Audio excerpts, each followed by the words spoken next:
የተከበራችሁ የፈታ ቤተሰቦች በእያላችሁበት ሰላምታችን ይድረሳችሁ። ከፈታ ዴሊ ለሐሙስ የረፋድ መረጃ ወደ እናንተ ልናደርስ ተገኝተናል። እንደተለመደው መረጃውን በቅድሚያ በማስተዋወቅ እንጀምር። የጠቅላይ ሚኒስትሩ የምስራቅ አፍሪካ ጉዳዮች አማካሪና የቀድሞ የትግራይ ክልል ጊዜያዊ አስተዳደር ፕሬዝዳንት አቶ ጌታቸው ረዳ ይፋ ያደረጉት መረጃ እያነጋገረ ነው። የሰላም ስምምነቱን እንዲሁም ልዩነት ውስጥ የሚገኙትን የህወሓት ሊቀመንበሩን ደብረጽዮን ገብረ ሚካኤልን የተመለከቱ አነጋጋሪ ጉዳዮችን አንስተዋል። የአልጀዚራው አነጋጋሪ ቃለ ምልልስን በተመለከተም ዝምታቸውን ሰብረዋል። ጠቅላይ ሚኒስትሩ ስምምነቱን አድነውታል ስላሉት ክስተትም ጌታቸው ያሉት ነገር አለ። ሙሉ መረጃውን ይዘነዋል። የኤርትራ መንግስት ሰሞኑን በወሰዳቸው እርምጃዎች እየተበረታታ ነው። ከዚሁ ጋር በተያያዘም የተባበሩት መንግስታት ያለው ነገር አለ። የስዊድን የውጭ ጉዳይ ሚኒስትርም ወደ አስመራ አምርተዋል። ምን ተፈጠረ? የሚበረታታውስ ነገር ምንድነው? የሚለውን በተመለከተ ጥንቅራችን ሊያደርሳችሁ ይዞታል። ህወሓት ይፋ ባደረገው አዲስ መግለጫ ፌዴራል መንግስት ላይ ክሱን አሰምቷል። ህወሓት አስቸኳይ ሲል ይፋ ባደረገው መግለጫው የኢፈርትን መታገድ እንዲሁም የነዳጅ ክልከላን የተመለከቱ ጉዳዮችን አንስቷል።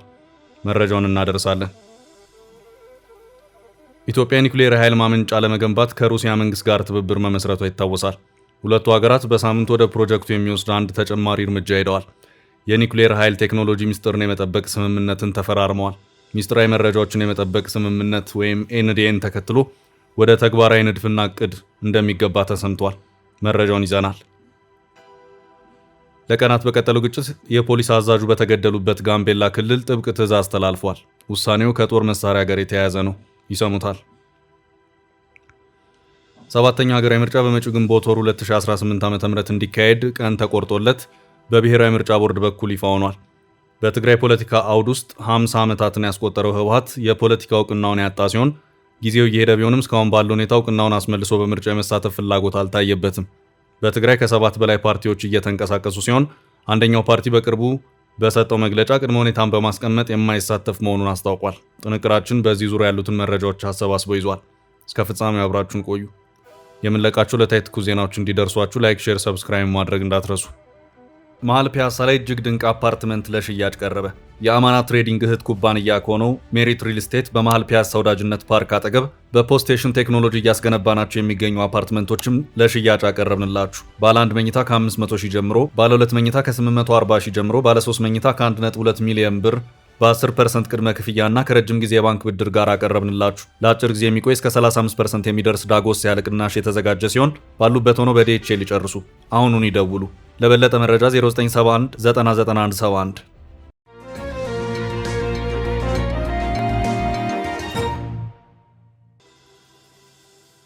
ጌታቸው ይፋ ያደረጓቸው ጠቅላዩና ደብረጽዮንን የተመለከቱ ሚስጥራት።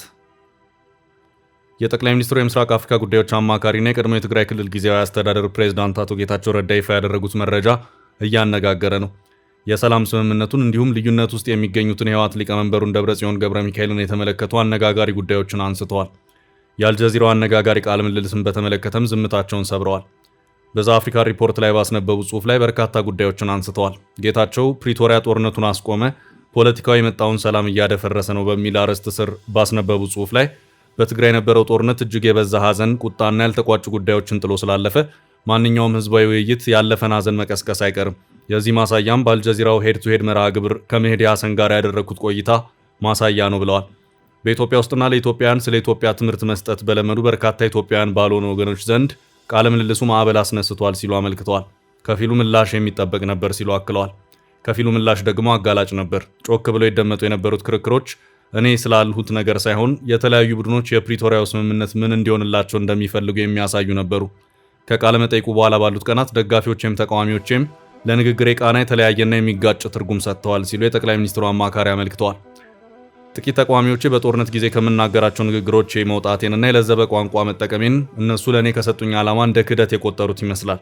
እኔ ይህንን አመለካከት አልቀበለውም። ቋንቋዬ ከጦርነት ቋንቋ ይልቅ የለዘበ ከሆነ ለሰላም ፍላጎት ስላለኝ ነው። ሰላምን እንደመፈክር ሳይሆን ለህዝቤ እንዳለብኝ ግዴታ ስለምቆጥረው ነው ሲሉ ጌታቸው አብራርተዋል።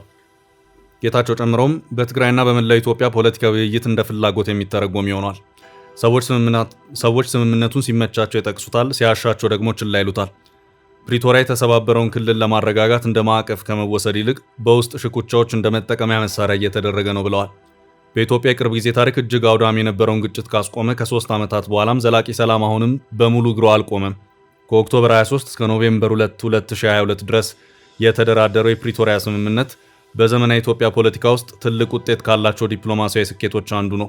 ስምምነቱ እጅጉን ብዙ የበዙ ሰዎችን ሕይወት የቀጠፈውንና ሚሊዮኖችን ያፈናቀለውን ጦርነት አስቁሟል። የሰብአዊ እርዳታ መስመሮችን ከፍቷል። መሰረታዊ አገልግሎቶች ቀስ በቀስ እንዲመለሱም አስችሏል ሲሉ የቀድሞ የክልሉ ፕሬዝዳንት አጽንኦት ሰጥተዋል። አሁን ላይ ከዚህ በተቃራኒው ፕሪቶሪያ ከቀውስ መውጫ መንገድ ከመሆን ይልቅ ያልተፈቱ ስብራቶችን ከሁሉም በላይ ደግሞ ከጦርነት በኋላ ያለውን የትግራይ ፖለቲካ ስርዓት ማን ይቆጣጠር የሚለውን ትግል የሚያንጸባርቅ መስታወት ሆኗል ነው ያሉት ጌታቸው በዚህ መልእክታቸው ይፋ ያደረጉት የቀድሞ የትግል አጋራቸው ደብረጽዮን ገብረ ሚካኤል በስምምነቱ ወቅት ልከውታል ያሉትን መልእክት ነው። ደብረጽዮን ከስምምነቱ አንድ ቀን አስቀድሞ በአስቸኳይ ስምምነቱ ይፈረም አጣብቂኝ ውስጥ ነን የሚል መልእክት ላኩ። ይህ መልእክት ለእኔ ብቻ የተላከ አልነበረም፣ ለአሜሪካው መልእክተኛ ማይክ ሀመርም ጭምር የተላከ ነበር። እኔም እናንተ ያላችሁበትን ጫና እረዳለሁ፣ እኛም እዚህ ጫና ላይ ነን ስል ለደብረጽዮን ምላሽ ሰጠው።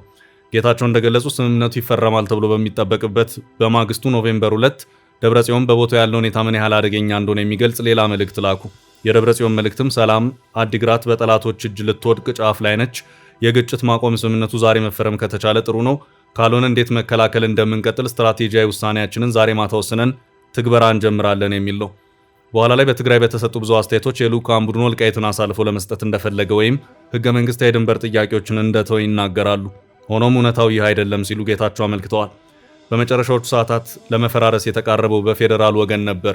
እነሱም ከጠንካራ አቋም በመነሳት ይደራደሩ ነበር። በ11ኛው ሰዓት የፌዴራል ልዑካን ቡድን ወደፊት የሚቋቋመው ጊዜያዊ ክልላዊ አስተዳደር በወልቃይትና በራያ ላይ ስልጣን እንዳይኖር የሚያደርግ ቃል ለማስገባት ሞክሮ ነበር። ለትግራይ ወገን ይህ አንቀጽ በፖለቲካዊ መልኩ ተቀባይነት የሌለው ነበር።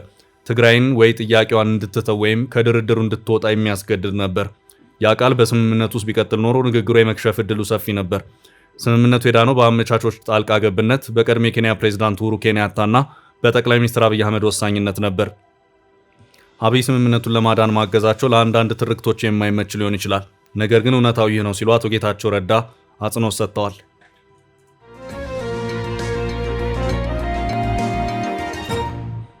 ወደ ቀጣይ መረጃ አለፍን። የአስመራው ምክር። ኤርትራ እየተበረታታች ነው። ሰሞኑን የኤርትራ መንግስት እየወሰዳቸው ካሉት ያልተጠበቁ እርምጃዎች ጋር በተያያዘ ከተለያዩ መንግስታትና ዓለም አቀፍ ተቋማት ጋር በርታ በዚሁ ቀጥል እየተባለ ይገኛል። ከዚሁ ጋር በተያያዘም የስዊድን የውጭ ጉዳይ ሚኒስትር ማሪያ ማልመር ሰሞኑን ወደ አስመራ በማምራት ከኤርትራ የውጭ ጉዳይ ሚኒስትር ኦስማን ሳላህ ጋር የመከሩ መሆኑ ታውቋል። የኤርትራ መንግስት በርታ ቀጥል እየተባለ ያለው ለዓመታት ያለ ፍርድ ያሰራቸውን ዜጎች አከታትሎ መልቀቅ መጀመሩን ተከትሎ ነው። ስዊድን የኤርትራ ስደተኞችን ተቀብለው እያስተናገዱ ካሉት የአውሮፓ ሀገራት መካከል አንዷ ናት። በዚህም የፕሬዝዳንት ኢሳያስ አፈወርቂ መንግስት ያለ ፍርድ ያሰራቸውን እስረኞችን እንዲለቅ፣ የሀገሪቱ ዜጎች ኤርትራን ጥለው እንዲሰደዱ የሚያደርጋቸውን ሁኔታዎች ቀሪ እንዲያደርግ አጥብቃ ስትጠይቅ የነበረች ሀገር መሆኗን መረጃዎች ያመለክታሉ። የተባበሩት መንግስታት ድርጅት የሰብአዊ መብቶች ኮሚሽን የኤርትራ መንግስት በዘፈቀደ ለ18 ዓመታት አስሯቸው የነበሩ ዜጎቹን በቅርቡ መፍታቱ የሚበረታታ እርምጃ ነው በማለት ከሰሞኑ መግለጫ ያወጣ መሆኑ የሚታወስ ነው። ማበረታቻው እንደተጠበቀ ነው። አሁንም ቢሆን ከ10 ሺህ በላይ እንደሆነ የተገለጹትን ያለ ፍርድ የታሰሩ የሀገሪቱን ዜጎች የፕሬዝዳንት ኢሳያስ መንግስት እየተጠየቀ ይገኛል። የኤርትራ መንግስት ቡድን 11 ተብሎ የሚታወቁትን ከፍተኛ የመንግስት ባለስልጣናት ጨምሮ ሁሉንም በዘፈቀደ ያሰራቸውን እስረኞች ያለምንም ቅድመ ሁኔታ እንዲለቅ ጠይቋል። ቡድን 11 ተብሎ የሚታወቁት ከፍተኛ ባለስልጣናት ከ25 ዓመታት በፊት የታሰሩት መንግስታቸው አስተዳደራዊ ማሻሻያ እንዲያደርግ መጠየቃቸውን ተከትሎ የነበረ መሆኑን ዘገባዎች ያሳያሉ። ኮሚሽኑ የኤርትራ ዓለም አቀፍ የሰብአዊ መብቶች ግዴታዎቿን እንድታሟላ ከባለስልጣናት ጋር ግንኙነት ማድረጉን እንደሚቀጥልም አክሎ ጠይቋል። በተባበሩት መንግስታት ድርጅት ግምት ፖለቲከኞችን፣ ጋዜጠኞችን፣ የሃይማኖት አባቶችንና ተማሪዎችን ጨምሮ ከ10 ሺህ በላይ ሰዎች በአገሪቱ ውስጥ ያለ ፍርድ ቤት ሂደት ታስረው ይገኛሉ። የፕሬዝዳንት ኢሳያስ መንግስት ከሰሞኑ በሁለት ዙር የተወሰኑ እስረኞችን የለቀቀ መሆኑ የሚታወስ ነው። የመጀመሪያው ዙር ፖለቲከኞችና በተለያዩ ጉዳዮች 2 አስርት ዓመታት ለሚሆን ጊዜ በእስር ያሳለፉ ፖለቲከኞችና ልዩ ልዩ የህብረተሰብ ክፍሎች ናቸው። በሁለተኛው ዙር የተለቀቁት ደግሞ ከሚከተሉት ሃይማኖት ጋር በተያያዘ የታሰሩ ናቸው። በዚህም መንግስት ያለ ፍርድ ቤት የክስ ሂደት በወታደራዊ እስር ቤት ለ18 ዓመታት ያህል አስሯቸው የነበሩ 13 ሰዎችን መልቀቁን ቤተሰቦቻቸውን ዋቢ ያደረገው የቢቢሲ ዘገባ አመላክቷል። ከእስር የተለቀቁት ታሳሪዎችም ነጋዴዎች፣ የፖሊስ አባላት እንዲሁም በተለያየ ሙያ ዘርፎች ላይ ተሰማርተው የነበሩ ባለሙያዎች ሲሆኑ ያለምንም ማብራሪያ ባለፈው ዳር 25 ቀን 2018 ዓ.ም ተለቀው ከቤተሰባቸው ጋር ተቀላቅለዋል። ከዚያ በኋላም በሁለተኛው ዙር ውስጥ ከመንግስት እውቅና ውጭ ሃይማኖትን ሲከተሉ ተይዘዋል በሚል ለዓመታት በእስር ሲማቀቁ የነበሩትን 98 እስረኞችም ከሰሞኑ የለቀቀበት ሁኔታ ታይቷል። እንደ ቢቢሲ ዘገባ ከሆነ በኤርትራ ውስጥ እውቅና ያላቸው 4 የእምነት ተቋማት ብቻ ናቸው። እነሱም የኦርቶዶክስ ተዋሕዶ ቤተክርስቲያን፣ የካቶሊክ ቤተክርስቲያን፣ የወንጌላውያን ሉተራን ቤተክርስቲያን እና የሱኒ እስልምና ናቸው። እስረኞቹ ታስረው የነበረው እጅግ ከባድ ነው በሚባለው አናዋር ማይ ስርዋ ተብሎ በሚጠራ ጥብቅ ቁጥጥር በሚደረግበት ወታደራዊ እስር ቤት እንደነበርም ዘገባው አክሏል። አሁንም ቢሆን የኤርትራ መንግስት በጀመረው እስረኞችን የመፍታት ሂደት እንዲቀጥል በርታ ቀጥል እየተባለም ይገኛል።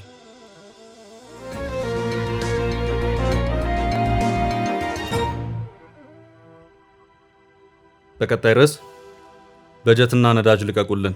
ህወሓት ትላንት ምሽቱን ይፋ ባደረገው አዲስ መግለጫ ፌዴራል መንግስቱ ላይ ክሱን አሰምቷል።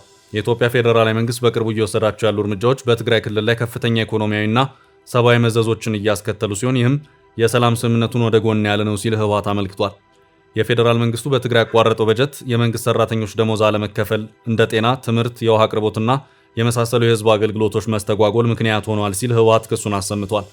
በተጨማሪም የፌዴራል መንግስት ከኢንዶመንት ፈንድ ፎር ሪሃቢሊቴሽን ትግራይ ወይም ኢፈርት ጋር ግንኙነት ያላቸውን ኩባንያዎች ያለአንዳች የህግ ሂደት የባንክ ሂሳባቸውን አግደዋል ሲል ከሷል።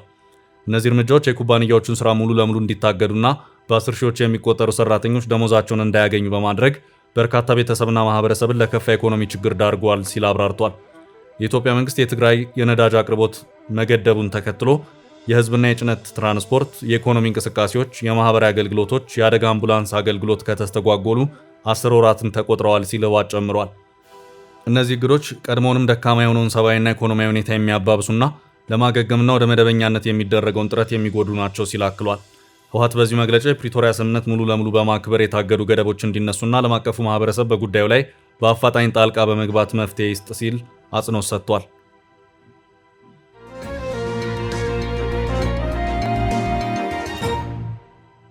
ወደ ቀጣይ መረጃችን አለፍን። ኢትዮጵያና ሩሲያ በኒኩሌር ጉዳይ ወሳኝ እርምጃ ተሻገሩ። የኒኩሌር ኃይል ማመንጫ ዲዛይን መነደፍ ተጀመረ። ኢትዮጵያ ኒኩሌር ኃይል ማመንጫ ለመገንባት ከሩሲያ መንግስት ጋር ስምምነት ማድረጓ ይታወሳል። ሁለቱ ሀገራት አሁን ላይ አንድ እርምጃ የሄደ ስምምነት ከሰሞኑ ተፈራርመዋል። የኒኩሌር ኃይል ኢነርጂ ቴክኖሎጂ ሚኒስቴርን የመጠበቅ ስምምነት ኢትዮጵያ ፈርማለች። ይህም ወደ ተግባራዊ ሂደት የሚወስድ አንድ እርምጃ መሆኑ ተዘግቧል። በቅርቡ ሀገሪቷ ያቋቋመችው የኢትዮጵያ ኒኩሌር ኃይል ኮሚሽን ኮሚሽነር አቶ ሳንዶካን ደበበና የሩሲያ ፌዴሬሽን የሮሳቶም ኢነርጂ ፕሮጀክት ዋና ዳይሬክተር አንድሬ ሮዝድስቲቪን ናቸው ስምምነቱን የተፈራረሙት። በሳምንቱ በሞስኮ እየተካሄደ ባለው የሁለቱ ሀገራት የመጀመሪያ ስብሰባ ላይ ሚስጥራዊ መረጃዎችን የመጠበቅ ስምምነት ወይም ኤንዲኤ ተፈራርመዋል። ሁለቱ ሀገራት በዘርፉ ያላቸው ትብብር የመጀመሪያ የኒኩሌር ኃይል ማመንጫ ጣቢያ ግንባታና ልማትን ለማፋጠን ሌላ አንድ እርምጃ መራመዳቸውን ነው ስምምነቱ ያመላከተው።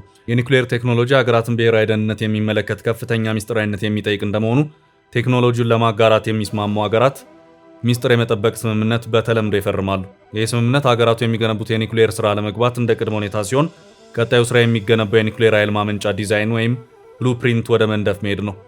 የሚስጥር መጠበቅ ስምምነቱን ተከትሎ አሁን ላይ የሩሲያው ሮሳቶም በቴክኖሎጂው ላይ ዝርዝር መረጃዎችን፣ የፕሮጀክት ወጪ፣ ተመራጭ ስፍራና በመሳሰሉ መረጃዎችን መለዋወጥ ይጀምራሉ። ይህ ስምምነት ሳይፈረም ሩሲያ ለኢትዮጵያ ኒኩሌር ሪያክተሯ እንዴት እንደሚሰራ ልታሳይ አትችልም። በሳምንቱ ሰኞ ዕለት የተጀመረውና እስከ ነገ አርብ ድረስ የሚቆየው ስብሰባው በኒኩሌር ሚስጥር ስምምነት ላይ ብቻ ያተኮረ አይደለም። ሁለቱ ሀገራት የኒኩሌር ኃይል ማመንጫ ለመገንባት የሚያስችል ፍኖተ ካርታ የሚያወጡበት ሲሆን በቀጣይ ዓመታት ደረጃ በደረጃ የሚተገበሩ ክንውኖች ግልጽ ይደረጋሉ። ኢትዮጵያ ኒኩሌር ኢንጂነሮችን ማሰልጠንና ማብቃት የሚጠበቅባት ሲሆን ሩሲያ በዚህ ትብብር እንደምታደርግ ተገልጿል። የኒኩሌር ኃይል ማመንጫው በአገሪቱ የትኛው ስፍራ ላይ ይገንባ የሚለውም የሚታይ ይሆናል። በዓለም አቀፍ የኒኩሌር ኃይል ኤጀንሲ መስፈርት መሰረት ለ10 ዓመታት የማይደርቁና ውሃ መጠናቸው አስተማማኝ የሆኑ ወንዝና ሐይቅ ያላቸው አካባቢዎች እንደ መስፈርት ይቀመጣሉ። ከኢትዮጵያ ትልልቅ ኃይሎች መሃል የስምጥ ሸለቆ ኃይሎች ዝዋይ፣ ላንጋኖ፣ አባያ እንዲሁም እንደ ጣና ያሉ እጩዎች ናቸው። ከኃይል ስርጭት አንጻር ቀድሞ የዳበረ መሰረተ ልማት ያላቸው የኦሞ ወንዝ አካባቢዎች ከምርጫ ውስጥ አሉበት።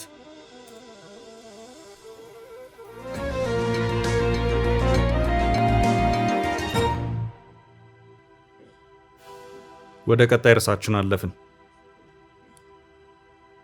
በትግራይ በምርጫ የሚሳተፉና የማይሳተፉ ፓርቲዎች ለግማሽ ክፍለ ዘመን ያህል በህወሓት ብቻ ተይዞ የነበረው የትግራይ ፖለቲካ መድረክን በርካቶች ፓርቲ መስርተው ተቀላቅለውታል። በዚህም በዘንድሮ ሀገራዊ ምርጫ ለመሳተፍ የተለያዩ ፖለቲካዊ ፓርቲዎች እንቅስቃሴ የጀመሩ ሲሆን ህጋዊ ሰውነቱን ያጣው ህወሓት እውቅናውን በማስመለስ በምርጫው ለመወዳደር ፍላጎት ያለውን አልታየም። ከዚህ ውጪ ትግራይን ሀገር አደርጋለሁ የሚለውና ውድብ ናጽነት ትግራይ የሚባለውን ፓርቲ የምርጫ ቅድመ ሁኔታዎችን በማስቀመጥ በመጪ ሀገራዊ ምርጫ የማይሳተፍ መሆኑን ሰሞኑን በሰጠው መግለጫ ያስታወቀበት ሁኔታ ታይቷል። ከዚህ ውጪ በአሁኑ ሰዓት በትግራይ ሳልሳይ ወያኔ፣ ብሔራዊ ባይቶና አባይ ትግራይና አረና ትግራይ፣ ትንሳኤ ሰባ እንደርታ፣ ውድብ ወለዲ ትግራይ፣ ዴሞክራሲያዊ ስምረት ትግራይ ወይም ስምረትና ሹም ተንቤን የተባሉ ፓርቲዎች በመጪው ግንቦት ወር በሚካሄደው 7ኛ ሀገራዊ ምርጫ በትግራይ ደረጃ የሚሳተፉ መሆኑን አስታውቀዋል። በትግራይ ክልል ሲንቀሳቀስ የቆየው ተቃዋሚው ባይቶና ፓርቲ በመጪው ግንቦት በሚደረገው ሀገራዊ ምርጫ ለመሳተፍ ዝግጅት እያደረገ መሆኑን የዋዜማ ዘገባ አመላክቷል። ፓርቲው በትግራይ ክልል ምርጫ ካልተካሄደ በአዲስ አበባ ከተማ ለመወዳደር ወጥኖ እየተንቀሳቀሰ እንደሆነም ይኸው መረጃ አክሎ አመላክቷል። ፓርቲው በአማራና አፋር ክልሎች የመወዳደር ውጥን ያለው ቢሆንም ሆኖም በሁለቱ ክልሎች በምርጫው ለመሳተፍ አስቻይ ሁኔታ የለም ብሎ እንደሚያምን መረዳት ተችሏል። ፓርቲው በትግራይ ክልል ምርጫ ማካሄድ በሚቻልባቸው ሁኔታዎች ላይ ከብሔራዊ ምርጫ ቦርድ ጋር ንግግር መጀመሩም ታውቋል። የሰሜን ኢትዮጵያውን ጦርነት ተከትሎ የፓርቲው ፍቃድ ተሰርዞ የቆየ ሲሆን በሚያዝያ ወር 2016 ዓ.ም ግን ፓርቲው በአገር አቀፍ ደረጃ ለመንቀሳቀስ የሚያስችለውን ፍቃድ ያገኘ መሆኑም ታውቋል። በቀድሞ የትግራይ ጊዜያዊ አስተዳደር ፕሬዝዳንት አቶ ጌታቸው ረዳና ጓዶቻቸው የተመሰረተው ስምረት ፓርቲም በመጪው ምርጫ በትግራይ የሚወዳደር መሆኑን አስታውቋል። በክልሉ ላይ ባሉት መዋቅሮች ከፍተኛ ተጽዕኖ ያለው ህወሓት ከፌዴራል መንግስቱ ጋር የገባበት ሰጣ ገባ መፍትሄ ካላገኘ በትግራይ በምን መልኩ ምርጫ ማካሄድ ይቻል ይሆን በሚለው ጉዳይ የሚነሱ የስጋት ጥያቄዎች አሉ። የክልሉ ጊዜያዊ አስተዳደር ፕሬዝዳንት ሌተናል ጀነራል ታደሰ ከፌዴራል አመራሮች ጋር ለመወያየት በትናንትናው ዕለት ወደ አዲስ አበባ ያቀኑ መሆኑን የሚያመለክቱ መረጃዎች ወጥተዋል። አንደኛው የውይይት አጀንዳም መጪው 7ኛ ሀገራዊ ምርጫና የትግራይ ጉዳይ እንደሚሆንም ይጠበቃል።